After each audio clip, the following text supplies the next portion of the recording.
जय गुरु जी संगत जी।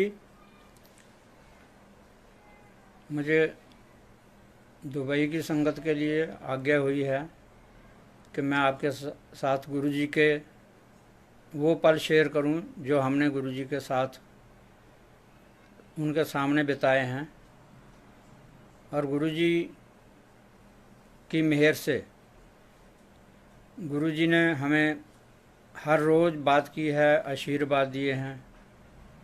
और मैं आपके साथ अभी शेयर करता हूँ गुरु जी की संगत, कैसे हम गुरु जी के पास पहुँचे और गुरु जी ने हमें कैसे ब्लेस किया। 1997 में गुरु जी दिल्ली में आ गए थे, एम्पायर स्टेट में। एम्पायर स्टेट के पास एक गांव है सुल्तानपुर, बिल्कुल साथ में है। और वहाँ एम्पायर स्टेट में गुरु जी आए और हमें बहुत बाद में पता चला, 98-99 के आसपास। वो भी तब जब मेरी आंखें ख़राब हो गई, हाई ब्लड प्रेशर के कारण क्लाउडिंग आँखों में ब्लड आ गया और दिखना बंद हो गया। तो गुरु जी के वहाँ से जो अम्मा जी हैं, सुधा आंटी के वहाँ गुरु जी रहते थे, यहाँ एम्पायर स्टेट में। सुधा जी के सूट, पंजाबी सूट, और अम्मा जी के पंजाबी सूट, दो बच्चियाँ थी गुरु जी के पास, गुरु जी के भाई साहब की। वो हमारे यहाँ सूट सिलाने के लिए आते थे। पंजाबी सूट आंटी सीती है। और गुरु जी ने उनको भेजना जब, तो अम्मा भी हमारे पास आती थी और बताती थी गुरु जी के पास आया करो, आपकी आंखें ख़राब हैं तो वो ठीक कर देंगे। हमने पहले तो ये सोचा कि गुरु जी ऐसे दिल्ली में क्या, पूरे संसार में बहुत गुरु हैं और गुरु जी हमें क्या ठीक करेंगे। हमें इतना विश्वास नहीं था गुरु जी पे, या किसी पे भी नहीं विश्वास होता रहा था। मेडिकल में, राजेंद्रा में, लेकिन डॉक्टर कह रहे थे ऑपरेशन करना पड़ेगा, ऐसे ठीक नहीं होगा, बहुत ज़्यादा ब्लड है आँखों पे। तो खैर इलाज चलता रहा। और इधर गुरु जी, जो अम्मा ने बताया कि आप हमारे यहाँ आओ, गुरु जी सत्संग के टाइम प्रसाद देते हैं, चाय प्रसाद मिलता है, लंगर होता है, आप आओ, गुरु जी आपको ठीक कर देंगे। खैर अम्मा ने कई बार कहा, बच्चियों ने भी कहा। तो हम एक दिन बच्चों को भेजा, हमने पहले अपने तीनों बच्चों को, कि आप जाओ देखो वहाँ क्या होता है और आके बताना मुझे। और गुरुजी ने एक बार अपनी भतीजियों से पूछा था कि आप कहाँ, ये सूट कहाँ से सिलाती हो। तो बच्चियों ने बोला कि एक आंटी है वो सूट सीती है, सरदारनी आंटी। तो गुरुजी बोले कि वो हमारे पास नहीं आई कभी। तो बच्चियों ने बोला नहीं, आई नहीं है। अच्छा वो कैसी है, कैसी लगती है। तो एक बच्ची बोली, गुरुजी की भतीजी बोली कि हमारी मम्मी जैसी है। तो गुरुजी सुन के बहुत हंसे, अच्छा तुम्हारी मम्मी जैसी है। वो आई नहीं, उन्होंने कहना आए साढ़े कोल। अब बार बार गुरुजी का आ रहा था मैसेज कि आओ आओ। तो एक दिन बच्चों को भेजा, बच्चे गए, तीनों बच्चे, दो बेटे हैं एक बेटी है, तीनों बच्चे गए गुरुजी के वहाँ दरबार में। गुरुजी ने जैसे बच्चे अंदर गए, गुरुजी ने पूछा वो ਤੁਹਾਡੇ मम्मी पापा नहीं आए।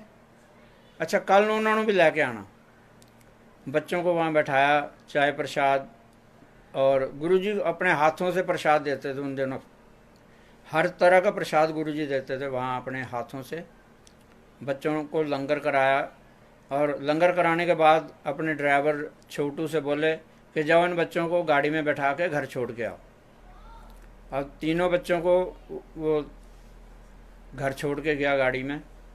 और बच्चों ने आगे बताया कि वहाँ शब्द कीर्तन होता है और गुरुजी हाथों से प्रसाद देते हैं, चाय प्रसाद मिलता है, लंगर प्रसाद मिलता है।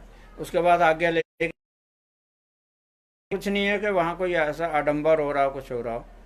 तो खैर हम दूसरे दिन मैं और आंटी 6 बजे तैयार हो गए जी। जब बिल्कुल मन नहीं करता था जाने को, हमने तैयार हो गए, 6 बजे बैठ गए तैयार हो गए। उन दिनों में हर रोज़ संगत होती थी, डेली संगत होती थी। और ऐसा नहीं था कि भाई कभी कोई ना। तो हम गए गुरुजी के पास, तैयार होके जा रहे हैं। जैसे हमारे घर से और गुरुजी के एम्पायर स्टेट के बीच में एक शिव मंदिर पड़ता है। वहाँ पहुँचे थे कि गुरुजी की गाड़ी एक नंबर जो डीएलपी आजकल डुगरी में खड़ी है, वो छोटू लेके आ रहा था गुरुजी का ड्राइवर। बोला आओ बैठ जाओ, गुरुजी ने बुलाया। मैंने कहा नहीं, हम पैदल आएंगे, गुरुजी की गाड़ी में नहीं जाएंगे आप के पास। तो हम उसको भेज के वापस, और हम पैदल गुरुजी के वहाँ पहुँच गए।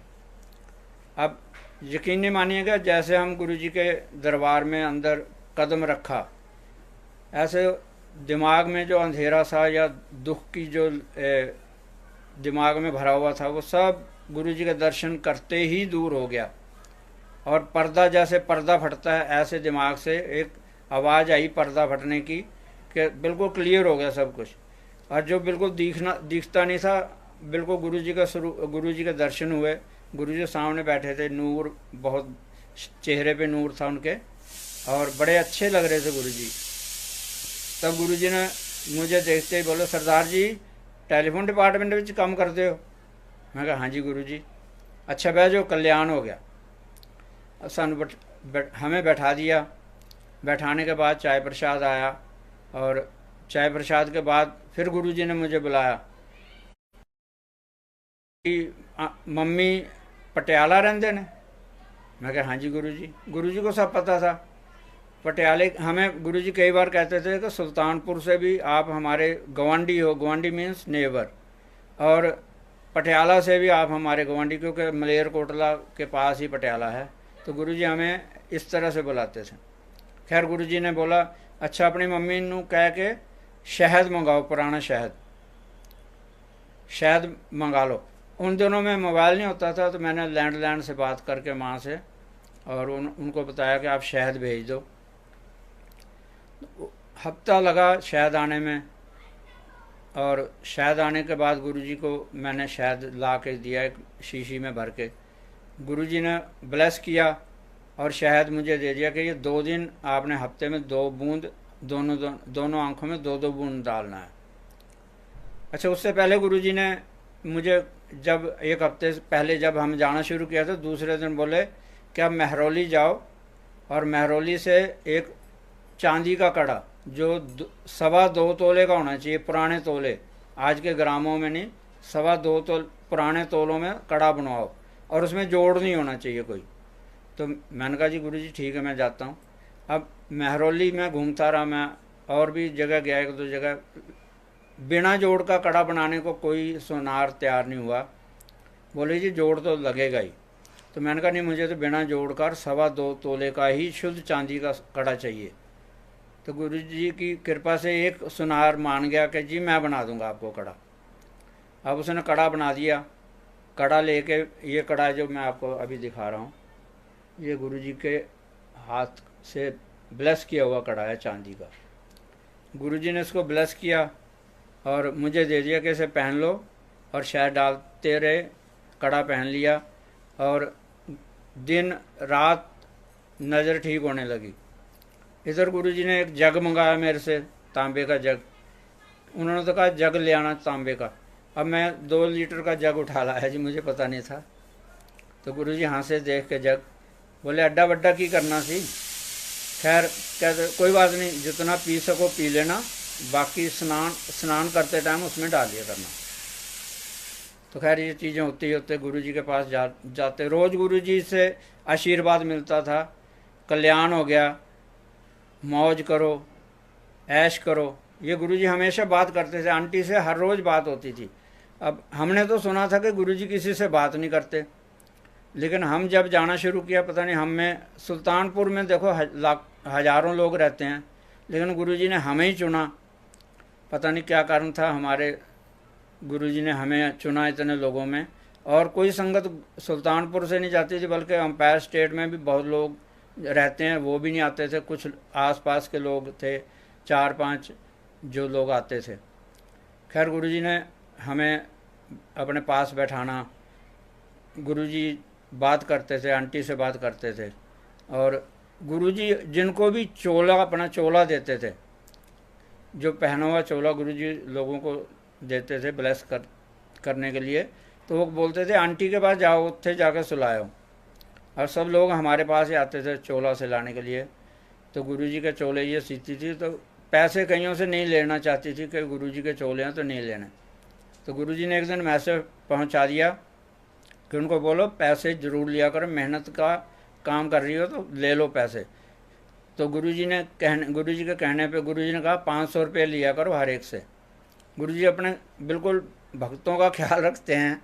गुरुजी हमेशा बहुत, कई बार जैसे बड़े घर के लोग होते हैं वो ऐसी बातें हमें कहते थे, वहाँ संगत में भी कह देते थे और मैसेज भी आता था। अम्मा घर पे आ जाती थी, गुरुजी का कोई गुरुजी को स्पेशल चीज़ दे के जाता था तो अम्मा जी के हाथ में वो हमारे घर तक पहुँचाते थे गुरुजी।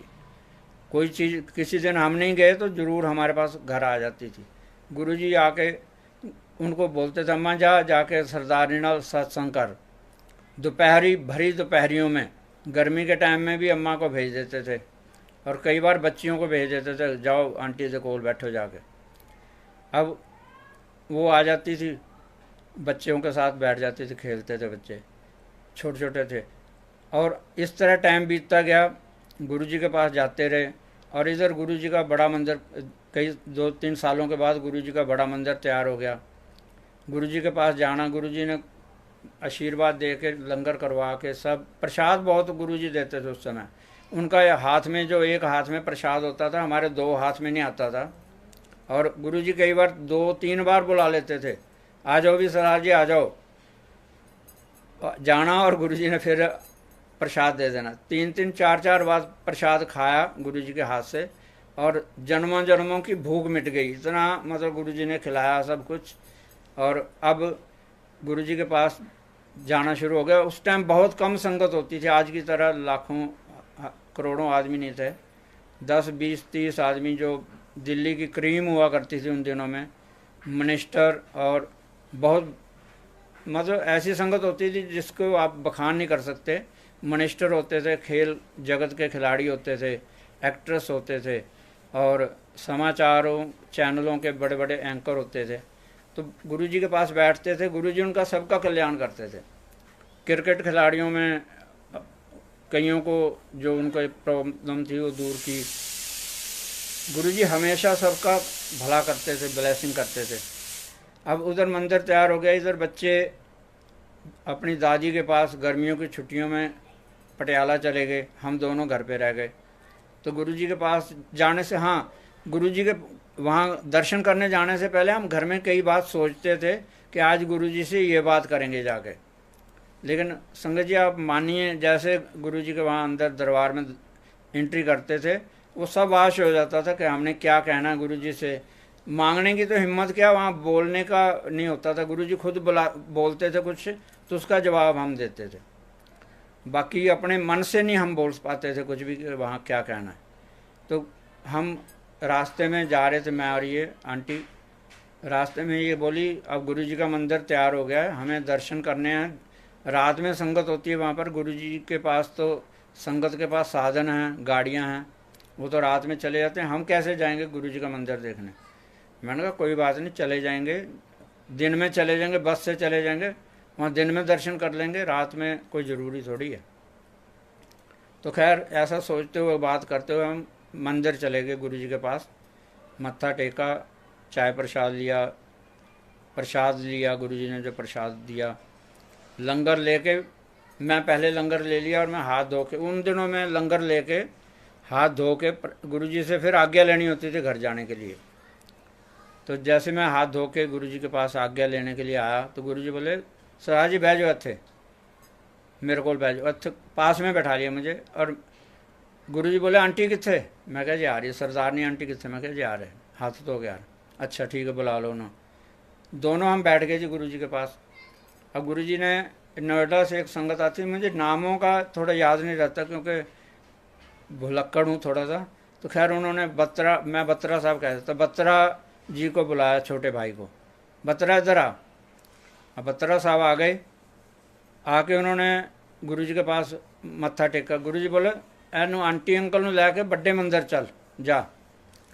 अब बत्रा जी ने तो लंगर ले लिया था, उनकी आंटी ने अभी लंगर नहीं लिया था, फिर भी हमें गुरुजी की आज्ञा से लेके और वो चले, मंदिर चले। अब उन दिनों में ऐसे आज की तरह बड़ी सड़कें नहीं थी, लाइटें नहीं थी। हम जा रहे हैं, उस टाइम टाइम भी बहुत हो जाता था गुरु जी के पास ही। उस टाइम मेरे ख्याल 9:30-10 का टाइम हो गया था। जा रहे हैं हम जंगल में, भगा के ले जा रहे गाड़ी। मैं सोच रहा हूँ, मैंने कहा आज हमने क्या कह दिया जो गुरु जी ने हमें कहाँ भेज दिया।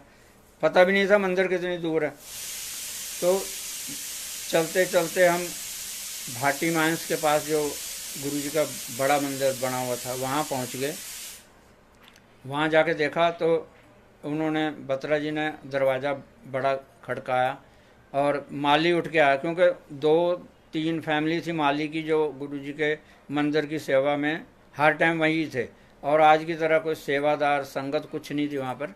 मालियों ने दरवाज़ा खोला, जनरेटर चलाया, क्योंकि बिजली भी जनरेटर से ही ली जा रही थी। जनरेटर चला के लाइट कर दी, मंदिर पूरा लाइटों से जगमगा गया। और सारा मंदिर हमें घुमाया दोनों को, जो आज हम इस समय नहीं देख सकते मंदिर में। वो उन्होंने पूरे सारे कमरे जो गुरु जी के पर्सनल कमरे थे या जहाँ गुरु जी ध्यान करते थे, सारी जगह हमें दिखा के, सारा कुछ दिखा के हम वहाँ बाहर आए, जहाँ पर आजकल शिव जी महाराज की मूर्ति उसमें रखी हुई है, फवारे के पास है। वहाँ आके बत्रा जी बोले, सरदार जी जब इस मूर्ति को यहाँ स्थापित किया गया था तो इसमें से आवाज़ आई थी, कुछ आकाशवाणी हुई थी। तो अब मन गुरु जी के प्रति अभी भी पत्थर दिली था, ज़्यादा समझ नहीं आई थी गुरु जी के बारे में।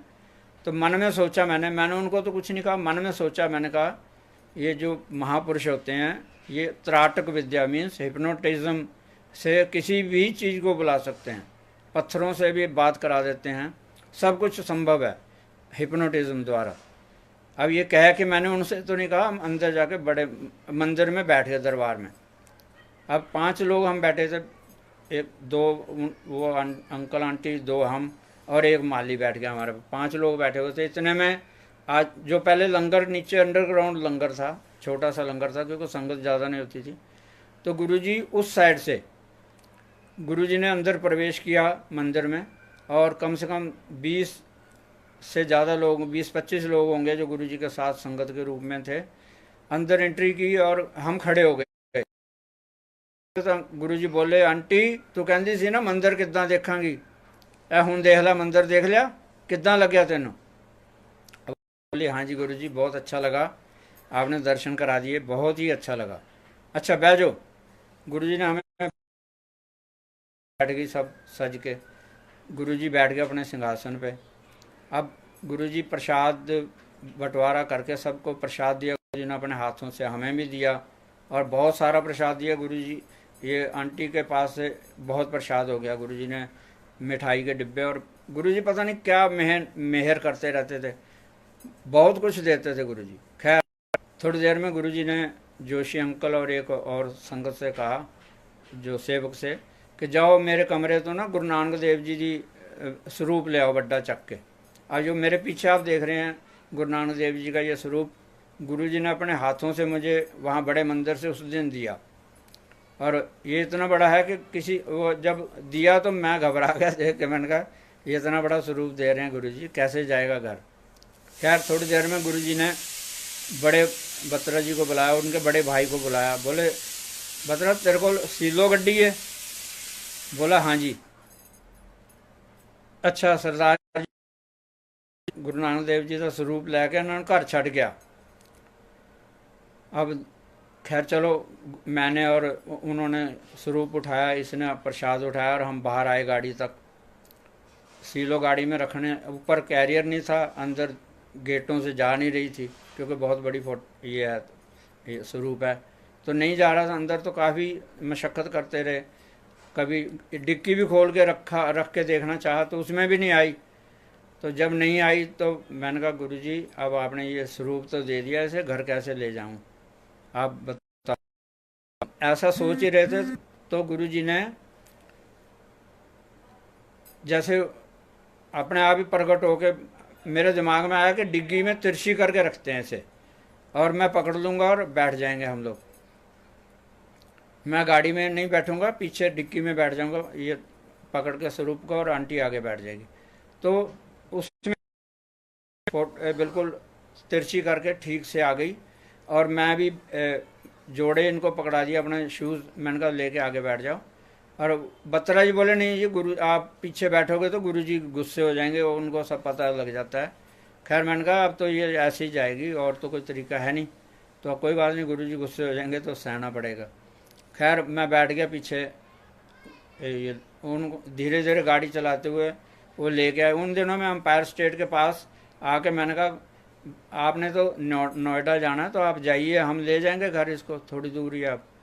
एम्पायर स्टेट के पास आके बोले, तो बोला नहीं नहीं गुरुजी सब देखते रहते हैं वहाँ बैठे हुए, घर ही छोड़ के आऊँगा।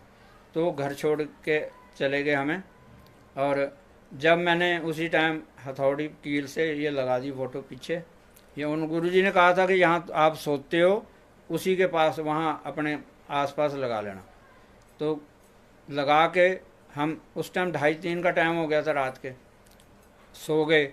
मैं यहीं सो गया इसी स्वरूप के नीचे। तो गुरुजी ने अब संगत जी गुरुजी प्रत्यक्ष दर्शन देते हैं, सपनों में भी प्रत्यक्ष दर्शन देते हैं, और वैसे सामने तो थे ही गुरुजी।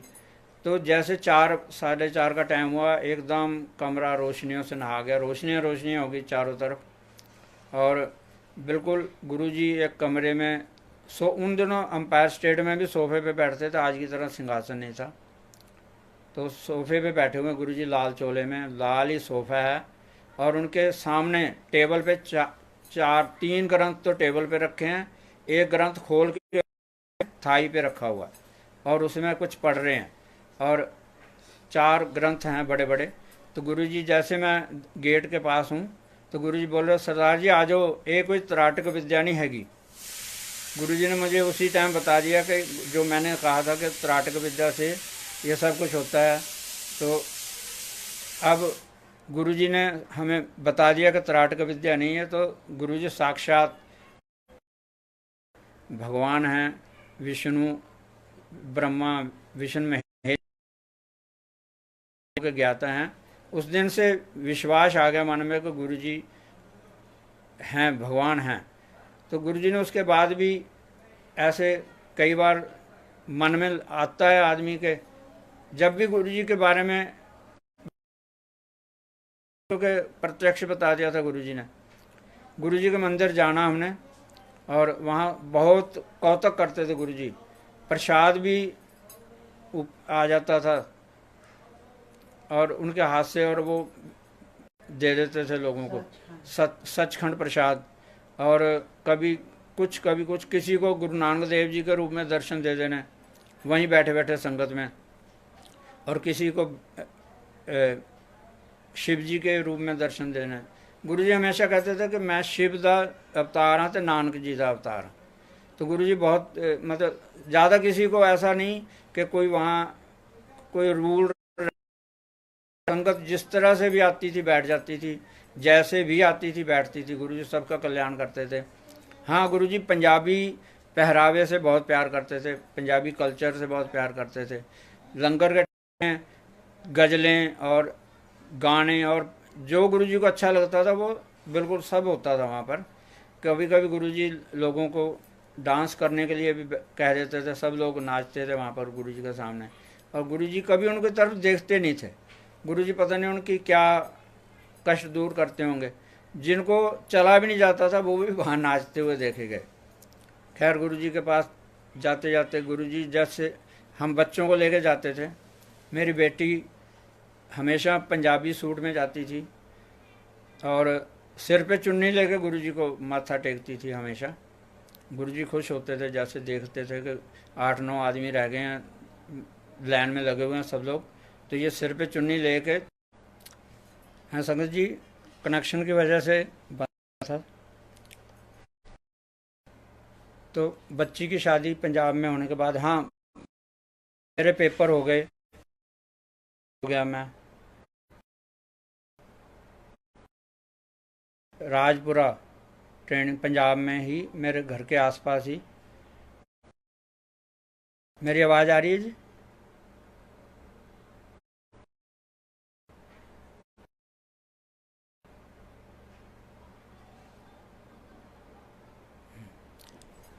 हाँ जी।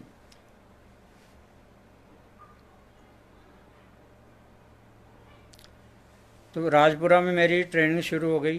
ट्रेनिंग में भी बहुत ज़्यादा सब्जेक्ट होते थे। की ट्रेनिंग थी जेटीओ की।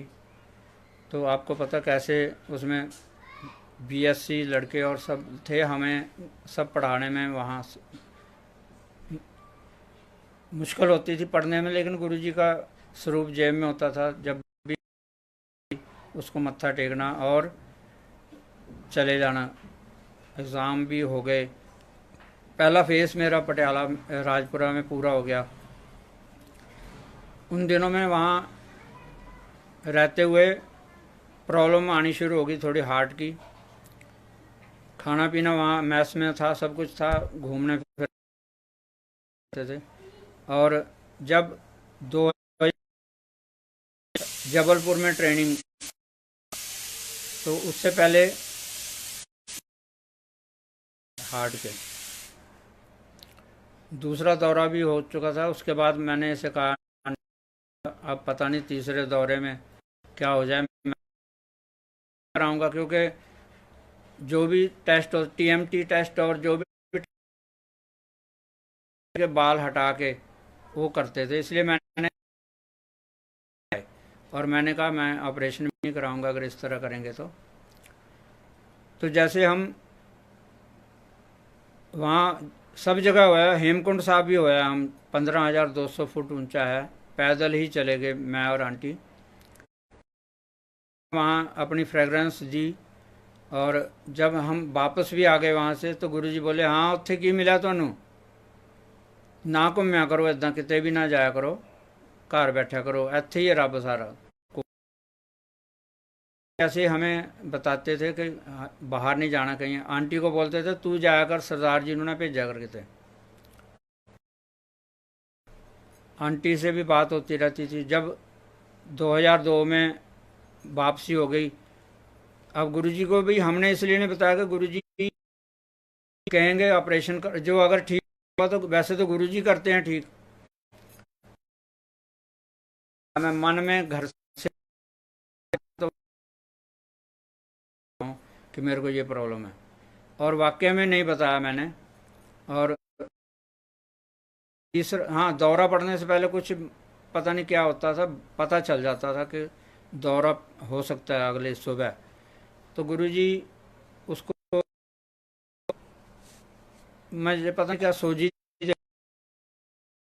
तो खैर तीसरे दौरे के टाइम भी मैंने इसको बताया, मैंने कहा सुबह कुछ भी प्रॉब्लम हो सकती है।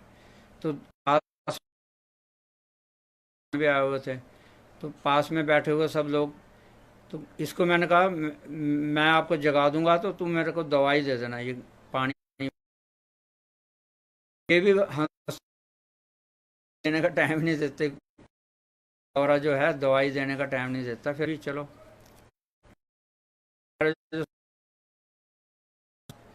और मैंने हाथ से हिला के इसे जगाया। इसने उठ के मुझे सॉर्बिट्रेट और जो भी दवाई और थी एक दो वो दी, और ये मुझे लेके हॉस्पिटल जाने लगे। हॉस्पिटल में उन्होंने मुझे इमरजेंसी में बोले ऑपरेशन होगा आपका, ओपन हार्ट सर्जरी होगी। तो मैंने कहा ऐसे हो जाएगी बिना ये रिमूव किए, हेयर रिमूव किए। बोले नहीं जी ऐसा तो इन्फेक्शन हो जाएगा। एक दिन लगा जी पूरा हमें ये डिस्कस करने में। मैं मानता नहीं था, मैं बोला मैं तो भाग जाऊंगा यहाँ से, आप ऐसे कर सकते तो कर दीजिए। खैर नहीं माने, बच्चे भी नहीं माने, और गुरुद्वारे साहब के ग्रंथी जी को लेके आए, बोले ये भी कह रहे हैं कि करवा लो, ऐसा कुछ नहीं है, इससे कोई भंग नहीं होगा कुछ भी, मतलब आप जानबूझ के नहीं कर रहे हो। खैर ऑपरेशन, जब डॉक्टर SK सिन्हा होते थे बत्रा में, सफल ऑपरेशन 10,000 उनका रिकॉर्ड था, और उन्होंने ऑपरेशन किया मुझे 2-2.5 घंटे 3 घंटे जो भी। हाँ, गुरुजी का स्वरूप पास में था, तो जब मैं अंदर ऑपरेशन थिएटर में गया तो मैंने मत्था टेका गुरुजी के स्वरूप को, और अपनी आंटी को दे दिया स्वरूप। मैंने कहा अपने पास रखो।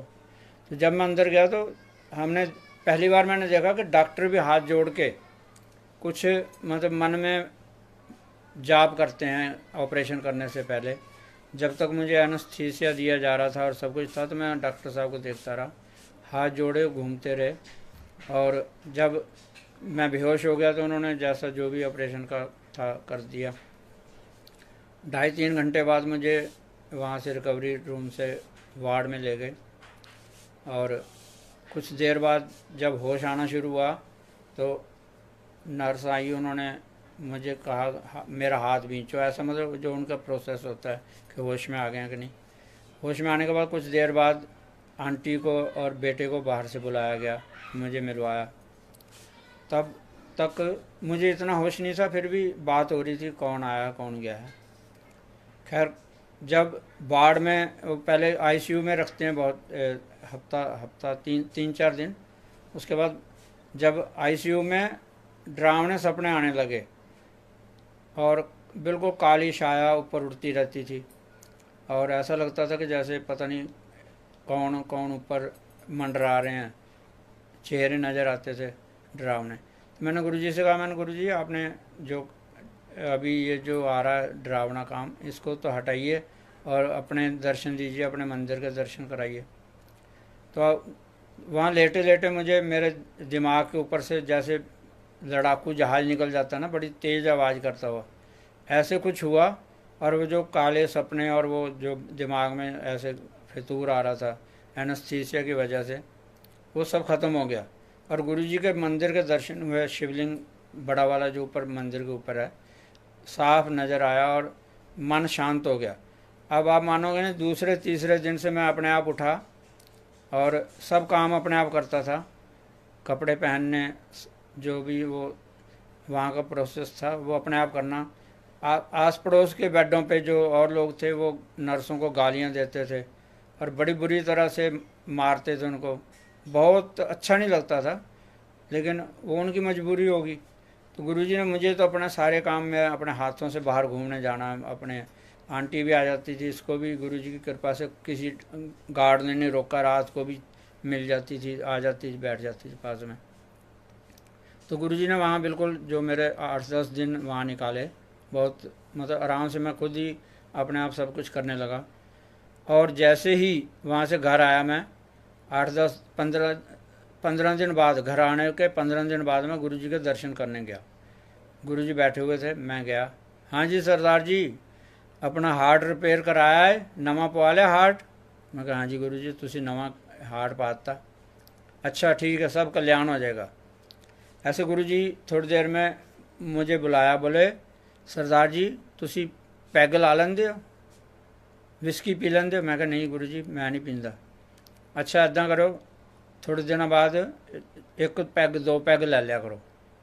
अब गुरुजी ने मुझे ये बात कही, और जबकि मैं नहीं पीता था, तो प्रसाद के तौर पे मैं जब ठीक हो गया 1-1.5 महीने बाद मैंने लेनी शुरू कर दी। और गुरुजी ये दवाई के तौर पे, ये कोई मैसेज नहीं है कि दारू पियो सब लोग। गुरुजी जिसको जैसा दवाई के रूप में या जिसका कल्याण जिस तरह से करना होता था वो कहते थे, खुद कहते थे इस चीज़ को, हर एक को नहीं कहते थे, किसी किसी को कहते थे। इधर गुरुजी के पास जाने से हमें दिल्ली में या पंजाब में कोई भी मैरिज पार्टी या किसी तरह की भी गुरुजी को जो कार्ड दे के जाती थी संगत, वो गुरुजी को ब्लेस करने के लिए 10-20 कार्ड देते थे। गुरुजी अपने हाथों से संगत को देते थे कि आप ये पहुँचो। तो पटियाला में कोई 22 नंबर फाटक है, वहाँ पर प्रोग्राम था, गुरुजी ने भी वहाँ जाना था, तो हमें कार्ड दिया। और मत्था टेकते टाइम गुरुजी रोज़ मुझे कहते थे चलो सर आज जी 22 नंबर फाटक, ऐसे कुछ भी नाम रख देते थे गुरुजी। एक बार हजूर साहब हम चले गए तो गुरुजी को जैसे पता चला तो उन्होंने नाम रख दिया मेरा, हजूर साहब, खंडूर साहब। ऐसे गुरुजी आवाज़ लगाते थे संगत में से, चलो सरदार जी घर चलो, हजूर साहब, खंडूर साहब चलो। गुरुजी इन चीज़ों को मना करते थे कि कहीं बाहर मत घूमो, भगवान तो वहीं पास में बैठा है। तो खैर मन दिमाग जो है आदमियों का कहाँ मानता है। खैर गुरुजी ने जैसे नाम रख दिया, नाम ले के बात करते थे कई बार। तो ऐसे गुरुजी ने एक बार दर्शन दिए मुझे बड़े मंदिर में, कि मैं वहाँ बड़े मंदिर में खड़ा हूँ, गुरुजी एक किसी जगह पे लेटे हुए हैं, उनके जो जटाएं हैं शरीर की, मतलब जटाओं में से गंगा निकल रही है, गंगा निकल रही है। गुरुजी का वो स्वरूप अपना ही है, मतलब शिव जी का स्वरूप नहीं है, गंगा निकल रही है। गुरु जी ने मुझे बुलाया कि सर जी इधर आओ, जरा सामने एक टोकरी पई सी, ऊपर टोकरी पड़ी हुई थी, ए पकड़ाओ मैनू। अब मैं जा रहा हूँ, देखता हूँ ये गुरु जी के मेरे साथ ऐसा हुआ। गुरु जी ने सपने में मुझे ऐसा बताया। जैसे मैं गया, टोकरी को मैंने उठाया हाथ में और ला के गुरु जी के पास रखा। गुरु जी टेढ़े होके, थोड़ा सा तिरछे से होके देखा उसे, और जैसे हीरे मोती भरे हुए ना उसमें, ऐसे हीरे मोती भरे हुए थे। और इससे पहले कि गुरु जी मुझे कुछ कहते, तो एक बड़ा सा गेट था, उसमें एक काला साया बहुत बड़ा उसमें प्रकट हुआ, और अंधेरा जैसे अंधेरा सा हो गया, और एकदम मेरा सपना टूट गया। अब मुझे ये बाद में अभी आज तक समझ नहीं आया कि गुरुजी ने वो मुझे क्या दिखाया। या तो मेरे ऊपर कोई परेशानी थी, वो गुरुजी ने दर्शन दे के मेरी परेशानी दूर कर दी, वो काला साया आया और चला गया। और इस तरह अभी ये कुछ दिन की बात है, अभी जैसे कोरोना के कारण हम सभी लोग टेंस तो हैं सभी, गुरुजी के होते हुए इतनी टेंशन करने की ज़रूरत नहीं है, पर फिर भी दिमाग में तो आता ही है कि ये क्या हो रहा है। बड़े बड़े वैज्ञानिक, बड़े बड़े डॉक्टर सब फेल हैं, किसी को कोई दवाई नहीं मिल रही इसकी। यहाँ आके पता लगता है कि सब चीज़ आदमी ने अपने ऊपर ओढ़ रखी है कि हम ये भगवान हैं, हम ये हैं, कुछ भी नहीं है। डॉक्टर और विज्ञान सब फेल हो गए। तो मैं ऐसे कुछ बात करके सोया था, तो मुझे रात में गुरुजी ने सुबह के टाइम एक बहुत बड़ा ट्राला है, ट्रक है बहुत बड़ा, उसमें गुरुजी ने सफ़ेद वर्दी जैसा स्टार लगे हुए वर्दी पे ऐसे बैठे हुए हैं उस ट्राले के स्टेयरिंग पे। और पहले तो गुरुजी ने अपना स्वरूप था गुरुजी का, जैसे मैंने उधर देखा, मैंने कहा गुरुजी बैठे हुए हैं, तो एकदम शिवजी महाराज के स्वरूप, बिल्कुल शिवजी, शिव, प्रत्यक्ष शिव मुझे दिखे वहाँ बैठे हुए। और बस हाथ से उन्होंने इशारा किया, तो ऐसा लगा कि गुरुजी ने कहा कि सब ठीक है, जो भी हो रहा मन में मत सोचो। तो गुरुजी इस तरह से कभी ना कभी कोई अच्छी शांति प्रिय बात करवा देते हैं, तो मन खुश हो जाता है कि गुरुजी अभी भी हमारे साथ हैं। तो अभी कुछ दिन जैसे गुरुजी के पास जाते जाते एम्पायर स्टेट में गुरुजी ने एक दिन आंटी को बुलाया कि आंटी मतलब फ़ोन कर देते थे, या अम्मा के थ्रू मैसेज आ जाता था। तो आंटी को जब हम मत्था टेकने जाते थे, एक दिन गुरुजी बोले, आंटी ऊपर देखो। गुरुजी को एक्सरे गुरुजी करते रहते थे वहाँ बैठे हुए, हमारे घर नहीं आए थे कभी। हाँ, गुरुजी की माता जी 2 बार हमारे घर आए हैं, यहाँ मैं बैठा हूँ इसी जगह आके बैठते थे वो। तो गुरुजी के माता जी आए हुए हैं 2 बार, गुरुजी नहीं आए, गुरुजी बाहर से ही चले गए थे एक दिन। तो जैसे गुरुजी के माता जी आए थे, हमें बड़ा अच्छा लगा कि गुरु जननी आ गई हमारे घर पे। तो अम्मा के थ्रू गुरुजी कुछ ना कुछ मैसेज भेजते थे। जैसे कोई भी हमारे पे प्रॉब्लम आती तो गुरुजी कहते थे, जा अम्मा जाके सत्संग कर आंटी ना।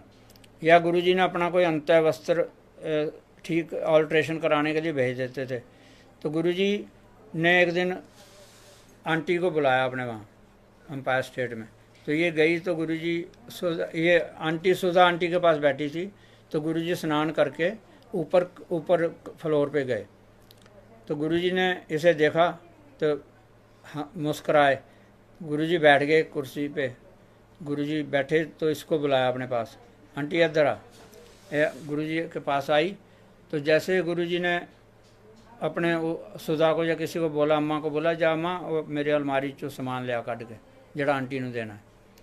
अब वो थैला भर के कैस्टों का और गुरुजी के चोले, गुरुजी के चरणों के जोड़े, ये कई बहुत चीज़ें लाई। और गुरुजी ने बोला, ये लो, ये आप ले जाओ। और जब जोड़े दिए चरणों के, तो ये बोली भोले भाव से, क्या गुरुजी हमें मैनू पाण वास्ते दे रहे हो?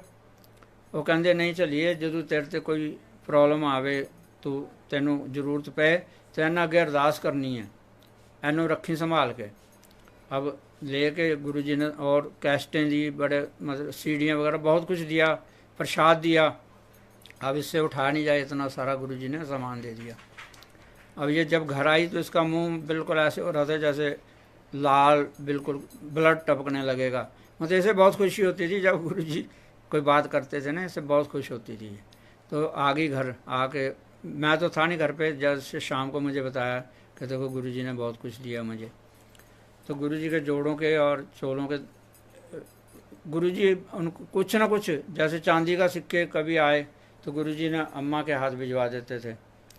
और जैसे कभी गुरुजी के लिए कोई पंजीरी, पंजाब से कोई ना कोई चीज़ बना के गुरुजी के लिए मुरब्बा, पंजीरी कुछ भी भेजते थे ना, गुरुजी ने थोड़ा सा खाना और बाकी डिब्बा मेरे पास भिजवा देना कि सरदार जी ने दिया। हमने बहुत गुरुजी के प्रसाद के, आप मैं बता नहीं सकता कि कितना गुरुजी का ध्यान रखते थे, भेजते रहते थे कुछ ना कुछ। बच्चों को भी जैसे कहते थे घर में, कुछ दिन तक तो सब लोग ले जाते थे बच्चों को, कुछ दिन बाद गुरुजी ने बच्चों के लिए मना करना शुरू कर दिया था कि पहले हफ्ते में एक बार आया करो, फिर 2 हफ्ते में एक बार आया करो, ऐसे, क्योंकि जगह की कमी थी वहाँ अंदर, संगत बहुत बढ़ती जा रही थी। तो जैसे बच्चों को फिर मना कर दिया जाने से, तो गुरुजी ने की कृपा से एक बेटा ओमान में है, वो एयरक्राफ्ट मेंटेनेंस इंजीनियर है और गुरुजी को बहुत मानता है। बहू हमारी बहुत मानती है गुरुजी को, संगत होती है उनके घर पे भी, और ओमान में भी जगह जगह संगत होती है आजकल, तो चलो जैसा गुरुजी चाह रहे हैं। तो एक बार बेटे के यहाँ संगत होनी थी गुरुजी की, और सुखमनी साहब का पाठ भी होना था। तो हमारा पहले वहाँ ओमान का वो ग्रीन कार्ड, मतलब कार्ड बना हुआ था, रेजिडेंस कार्ड, तो हम किसी वजह से 2 साल बाद वो रिन्यू नहीं करा पाए। तो बेटे ने बोला कोई बात नहीं, मैं वीज़ा लगवा दिया करूँगा, आप आ जाना जब मर्जी। तो उन दिनों में बेटे ने बुलाया हमें, अब हम तैयार भी हो गए, सब कुछ हो गया। उधर ओमान में पता नहीं किस बात की छुट्टियाँ हो गई, तो वीज़ा नहीं लग पाया हमारा।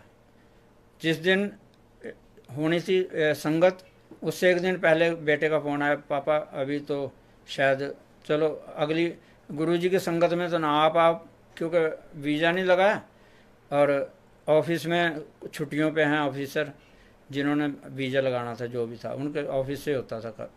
तो मैंने कहा कोई बात नहीं बेटा, जब सुखमनी साहब का पाठ होगा तब तक तो पहुंच ही जाएंगे हम। खैर उसी दिन शाम को बता रहा कि ऑफिस में खुद ऑफिसर, जो वहाँ आपने देखा होगा कोई किसी का काम करने में इतना वो नहीं होते, वो ऑफिसर खुद आया, बेटे को वीज़ा दे गया। क्योंकि गुरुजी से मैंने कहा था गुरुजी अगर आपने बुलाना होगा तो सब पहुँच जाएंगे हम आपकी संगत में, नहीं तो आपकी जैसी इच्छा होगी। तो उसी दिन वीज़ा मिल गया, क्योंकि दूसरे दिन हमने जाना था, शाम का प्रोग्राम था संगत का। तो बेटे ने फ़ोन किया, पापा वीज़ा आ गया है, अब आप तैयारी कर लो। तैयारी तो हमारी थी, सब पैकिंग वगैरह कर रखी थी। हम दोनों तैयार हो गए, दूसरे दिन यहाँ से इंदिरा एयरपोर्ट से चले गए बेटे के पास ओमान, और शाम से पहले पहुँच गए। तो गुरुजी मतलब किसी भी तरह अपने वहाँ सत्संग में बुलाना था, तो वीज़ा भी लग गया, जो और कोई प्रॉब्लम थी सब सॉल्व करके गुरुजी ने अपने पास बुला लिया। और ओमान के संगत के बारे में मैं बताता हूँ कि बहुत अच्छे लोग हैं वहाँ पर, बहुत प्यार करते हैं एक दूसरे सभी से, क्योंकि संगत वहाँ जुड़ी है बहुत ज़्यादा। और इन दिनों में वहाँ खैर चलो सत्संग नहीं हो रहे, फिर भी एक दूसरे से बात होती है, जुड़ते हैं। तो सब लोग इसी तरह, मैं तो सभी से कहूँगा कि गुरुजी का नाम लेके प्यार से रहिए। आप ये दुबई वाली संगत से कहना चाहूँगा कि आपने अच्छा शिव पुराण का जो रीडिंग ऑफ शिव पुराण का शुरू कर रखा काम, इसे चालू रखिए, और जो भी सत्संग आप करवा रहे हैं वो भी करवाते रहिए, क्योंकि गुरुजी को हम सहज भाव से पा सकते हैं, चालाकियों से और ऐसे किसी तरह से मतलब दिखावे से गुरुजी को नहीं पाया जा सकता। गुरुजी सिर्फ प्यार के भूखे हैं। आप जितना प्यार करोगे गुरुजी आपकी सब बातें सामने बैठ के सुनते हैं। और ऐसा नहीं है, गुरुजी अभी भी हमारे पास हैं। हाँ, गुरुजी ने एक बार अम्मा को भेजा, सरदारनी ने बोल घर बना ले ऊपर। गुरुजी बैठे बैठे देखते थे कि नीचे हमारे पास कमरे थे 2, क्योंकि आप इतने अच्छे हालात नहीं थे कि ज़्यादा कुछ बना सकें। तो गुरुजी ने अम्मा को बोला, और ये मत्था टेकते टाइम ऐसे भी बोलते थे, आंटी बना ला ऊपर घर। अब हिम्मत नहीं थी बनाने की, फिर भी एक दिन जैसे बार बार गुरुजी ने कहा, तो एक दिन मैंने कहा गुरुजी कदू बनाइए, हम अरेंजमेंट कर लेंगे, अगले मंगलवार बना लो, मतलब रख लो। अगला मंगलवार तो तीसरे, हाँ संडे को गए थे हम बीच में सोमवार और अगला मंगल। मैंने कहा गुरु जी मंगलवार तो नहीं हो पाएगा क्योंकि सामान भी नहीं मंगाया आज। और नहीं नहीं कोई नहीं, अगले मंगलवार बना कर दो शुरू। अब अगले मंगलवार को हमने गुरुद्वारा साहब के ज्ञानी को बुला के अरदास करा के ऊपर काम शुरू करा दिया। अब हमने सोचा था ऊपर एक कमरा और बन जाएगा, 3 कमरे हो जाएंगे, तो इतना ही था, बजट भी इतना था। अब बनने लगा, बनते बनते बनते ऊपर 2.5 मंजिल, मतलब 3 कमरे ऊपर बनवा दिए गुरु जी ने। और हमें, आप गुरु संगत जी मानोगे नहीं, बिल्कुल ही पता नहीं चला कि कब कैसे बन गया। गुरु जी ने क्या क्या कहाँ से अरेंज करा दिया और बिल्कुल तैयार कर दिया गुरु जी ने ऊपर। मतलब गुरु जी ने इतनी मेहर की, क्योंकि गुरु जी कहते थे ना। अब एक बार आंटी को फ़ोन आया गुरु जी का। अब गुरु जी की आवाज़ तो अलग है ना सबसे, इसे समझ नहीं आ रही कि कौन बोल रहा है। बहुत देर तक, कम से कम 15-20 मिनट बात करती रही गुरु जी से। इसे समय गुरु जी पूछे, आंटी कितने रहनी है तू? पूछते रहे, ये बता रही कि मैं यहाँ सुल्तानपुर में रहती हूँ। अच्छा आंटी कितना, सारा कुछ पूछते रहे, बहुत कुछ पूछा काफ़ी देर, इसे पता नहीं चला।